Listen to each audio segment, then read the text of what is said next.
මේ වීඩියෝ එකෙන් මම අද ඔයාලා එක්ක ෂෙයා කරගන්න යන්නේ නිව් දිල්ලි වලදී මම ලබපු හොටෙල් එක්ස්පීරියන්ස් එක ගැන. මම පළවෙනි දවසේ නවතින්න තීරණය කරේ එයාපෝට් එක ළඟම තියෙන හොටෙල් එක. මේක එයාපෝට් එකේ ඉඳන් කිලෝමීටර් 3ක විතර දුර ප්‍රමාණයකින් තමයි පිටලා තියෙන්නේ. මේ හොටෙල් එකේ ඔයගලන්ට ඩබල් ෂෙයාරින් බෙඩ් එකක් තියෙනවා. ඒ වගේම ලස්සන view එකක් තියෙනවා. මේ view එකෙන් ඔයගලන්ට හැම විනාඩි 5කට සැරයක්ම ෆ්ලයිට් එකක් ටේක් ඔෆ් කරනවා බලා ගන්න පුළුවන්.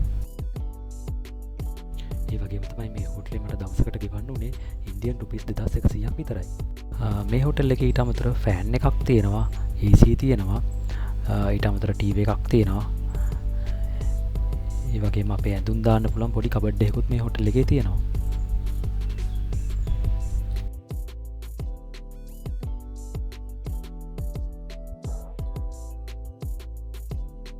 ඒ වගේම ඔයාලගේ ඇඳුම් අයන් කරගන්න පුළුවන් අයන් එකකුත් මේ හොටෙල් එකෙන් ඔයගලන්ට ඉල්ල ගන්න පුළුවන්. මේ රූම් එකට හම්බෙච්ච වොෂ්රූම් එක, මේක ටවල් රැක් එකක්, එක්සෝස්ට් ෆෑන් එකක්, ෂැම්පෝ කන්ඩිෂනර් වගේ පොඩි බාස්කට් එකක්, ඒ වගේම හොට් වෝටර්ත් මේ වොෂ්රූම් එකට තියෙනවා. මේ වොෂ්රූම් එක ඇත්තට ක්ලීන් එකක් නම් අපිට බලා ගන්න පුළුවන් කමක් තිබුණේ නැහැ.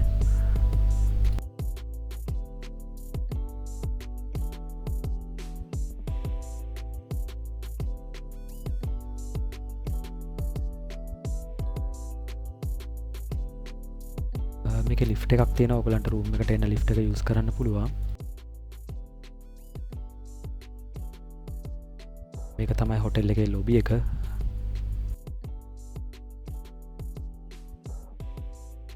අපි අපේ දෙවෙනි දවස නවතින්න තවත් හොටෙල් එකට යන්න තීරණය කරා.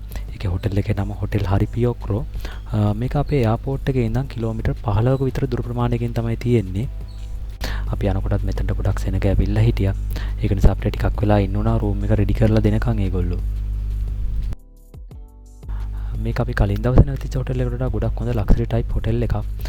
මේකේ මේගොල්ලන්ගේ රූම් ටයිප් දෙකක් තියෙනවා කිව්වා. ස්ටෑන්ඩඩ් වගේම ඩිලක්ස් කියලා. මම මුලින්ම ඩිලක්ස් රූම් එක ඔයගලන්ට පෙන්නන්නම්.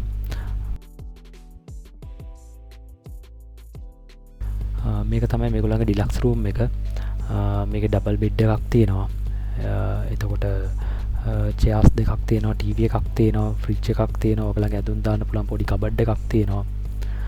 මේක මම කලින් හිටපු හොටෙල් වලට වඩා ගොඩක් ක්ලීන්, ඒ වගේම හොඳ ස්ටාෆ් එකක් ඉන්න හොඳ සර්විස් එකක් දෙන හොටෙල් එකක්. මේකේ වොෂ්රූම් එකෙත් ඔයගලන්ට හොට් වෝටර් තියෙනවා, එතකොට ෂැම්පෝ කන්ඩිෂනර් වගේ දේවල් තියෙනවා, පොඩි හෙයාර් ඩ්‍රයර් එකක් තියෙනවා.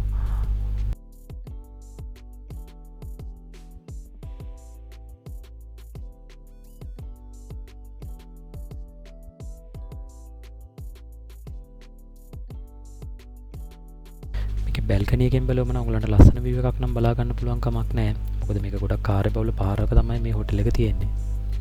මේ හොටෙල් රූම් එකේ රූම් charge එක උනේ ඉන්දියන් රුපීස් 1900ක් විතරයි.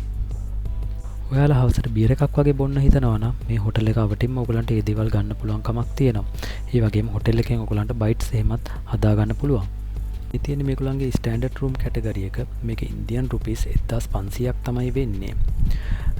මේ හොටෙල් රූම් එකත් ඔයගලන්ට චෙයාර්ස් දෙකක්, ටේබල් එකක්, ටීවී එකක්, ඒ වගේම ඩබල් බෙඩ් එකක් හම්බ වෙනවා.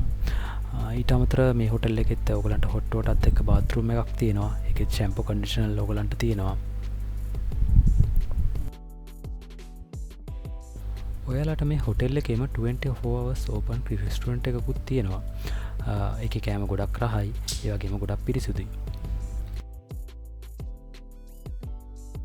අපි ගත්තේ මුලින්ම චිකන් බිරියානි එකකුයි, පීසා එකකුයි. ඊට අමතරව අපි ගත්තා සෑන්ඩ්විච් එකක්, ඔරියෝ මිල්ක් ෂේක් එකක්. මේක තමයි රෙස්ටොරන්ට් එකේ මෙනු එක. මේකේ ප්‍රයිසස් ගොඩක් රීසනබල් ප්‍රයිසස් තමයි මේගොල්ලෝ දාලා තියෙන්නේ.